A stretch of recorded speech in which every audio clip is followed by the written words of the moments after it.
शिष्य संजीवनी के सूत्र शिष्यों को सुपात्र बनाते हैं। शिष्य शब्द को उसका सही अर्थ प्रदान करते हैं। इन सूत्रों में ढलकर जो सुपात्र बन गया है उस पर अपने आप ही सद्गुरुदेव की कृपा बरस पड़ती है। उसका अंतःकरण अपने गुरु की कृपा से लबालब भर जाता है। उसके अस्तित्व के कण कण से शिष्यत्व परिभाषित होता है। 2.5 अक्षर का शब्द शिष्य प्रेम के 2.5 अक्षर का पर्याय बन जाता है। गुरु प्रेम ही शिष्य का जीवन है। यही उसकी पात्रता और पवित्रता की कसौटी है। शिष्य शब्द का सच्चा अर्थ भी इसी में है। जिन्होंने भी अपनी जिंदगी में इसे ढूंढ लिया है वे निहाल हो गए हैं। साधना पथ के शूल में भी उनके लिए फूल बन गए हैं। जो अभी पथ की खोज में है उनके मार्गदर्शन के लिए अगला सूत्र प्रस्तुत है। इस सूत्र में शिष्यत्व की साधना के महासाधक बताते हैं।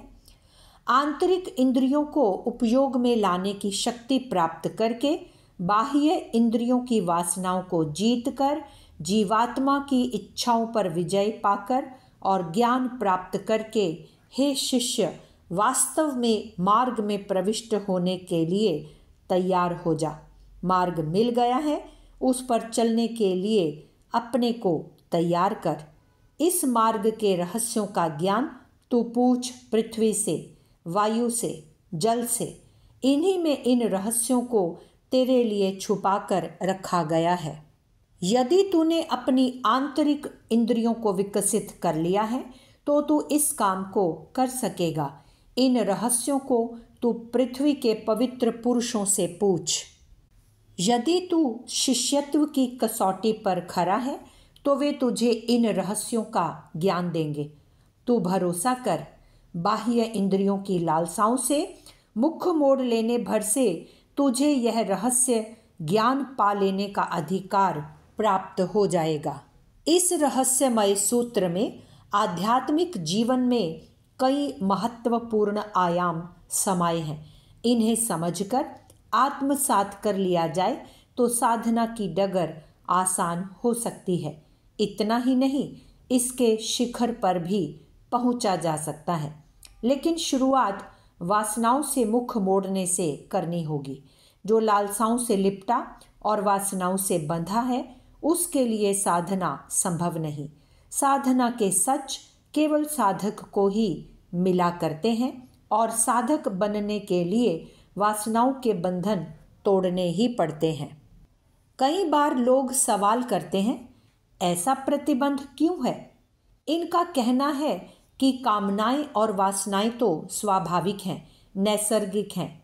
इनकी ओर से मुख मोड़ने से तो जीवन अप्राकृतिक बन जाएगा और अप्राकृतिक जीवन को रोगी जिया करते हैं।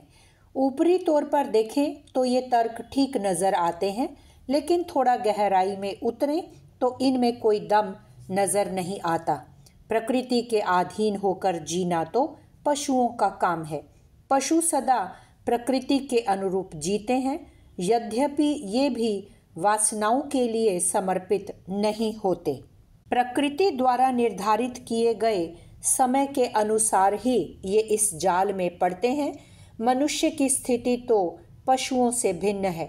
इन्हें प्राण के साथ मन भी मिला है और मन का उपयोग एवं अस्तित्व इसीलिए है कि यह प्राण को परिष्कृत करे, वासना से उसे मुक्त करे। इस प्रक्रिया के पूरी होने पर प्राण प्रखर बनता है। ऐसा होने पर स्नायु संस्थान दृढ़ होता है और धारणा शक्ति का विकास होता है। जो ऐसा करते हैं उनकी प्रतिभा का स्वाभाविक विकास होता है। साथ ही उनमें ऐसी योग्यता विकसित होती है कि ये वातावरण की सूक्ष्मता से संवाद कर सकें। इन्हीं के लिए कहा गया है कि तुम पूछो पृथ्वी से, वायु से और जल से, जिनकी भाव चेतना इंद्रिय के इंद्रिय जाल से मुक्त नहीं है, वे वातावरण की सूक्ष्मता से संवाद नहीं कर सकते। धरती इन्हें धूल कणों का ढेर मालूम होगी और हवा के झोंके इन्हें केवल गर्द गुबार एवं गंध उड़ाते नजर आएंगे। जल के बहते स्रोत इन्हें प्यास बुझाने के साधन लगेंगे, लेकिन यदि नजरें बदलें तो नज़ारे बदल सकते हैं।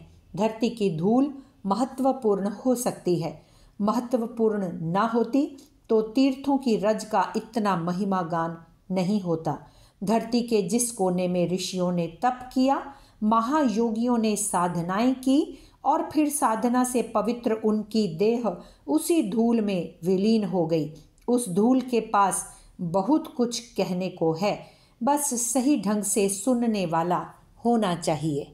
जो सुनना जानते हैं उन्हें तो शांति कुंज की धरती से साधना का संगीत उभरता नजर आता है, जहां गुरुदेव और वंदनीय माता जी जैसे महायोगी रहे चले और यही धूल में उन्होंने अपनी देह विलीन कर दी। वह धरती साधारण कैसे हो सकती है? बस ज़रूरत सुनने वालों की है। अगर ये हो तो फिर हवाओं में भी उन्हें महर्षियों के स्वर गूंजते सुनाई देंगे। ध्वनि हवाओं से ही तो बहती है और किसी भी हाल में यह मरती मिटती नहीं। यदि हमने अपनी श्रवण शक्ति को सूक्ष्म कर लिया है तो युगों पूर्व के स्वरों को भी सुना जा सकता है। इतना ही नहीं, हवाओं की मरमर में दैवी वाणी भी सुनाई पड़ सकती है। रही बात जल की, तो इसकी महिमा तो धरती और वायु से भी ज्यादा है। जल की ग्रहणशीलता अति सूक्ष्म है। आध्यात्मिक शक्ति के लिए जल से बड़ा सुचालक और कोई नहीं। यही वजह है कि मंत्र से अभिमंत्रित जल चमत्कारी औषधि का काम करता है। यही कारण है कि प्राचीन महर्षियों ने नदियों के किनारे अपने आश्रम बनाए थे। उन्होंने ऐसा इसलिए किया था क्योंकि उनकी तप शक्ति नदियों के जल में चिरकाल तक संरक्षित रह सके और युगों युगों तक लोग उसमें स्नान करके धन्य भागी हो सकें। तीर्थ जल आज भी साधक से संवाद करते हैं। गंगा यमुना की सूक्ष्म चेतना का अस्तित्व अभी है। हाँ, उनकी स्थूल कलेवर को इंसान ने आज अवश्य बर्बाद कर दिया है।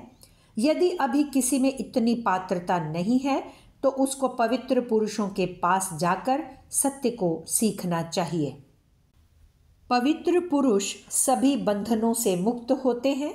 उनकी स्थूल देह केवल छाया भर होती है, इसलिए पूछने वालों को उनके दैहिक व्यापारों एवं व्यवहारों पर नजर नहीं रखनी चाहिए, अन्यथा अनेकों तरह के भ्रम और संदेह की गुंजाइश बन जाती है।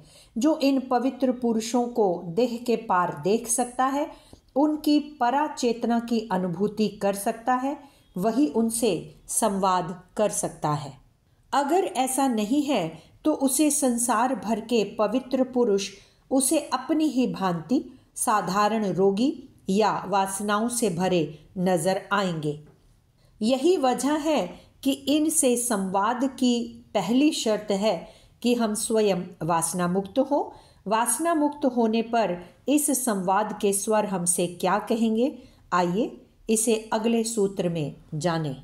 पुस्तक शिष्य संजीवनी, लेखक डॉक्टर प्रणव पंड्या। अगर आपको हमारी यह वीडियो पसंद आई हो तो इसको लाइक करें, कमेंट और शेयर ज़रूर करें और हमारे YouTube चैनल ऋषि चिंतन को सब्सक्राइब भी कर लें।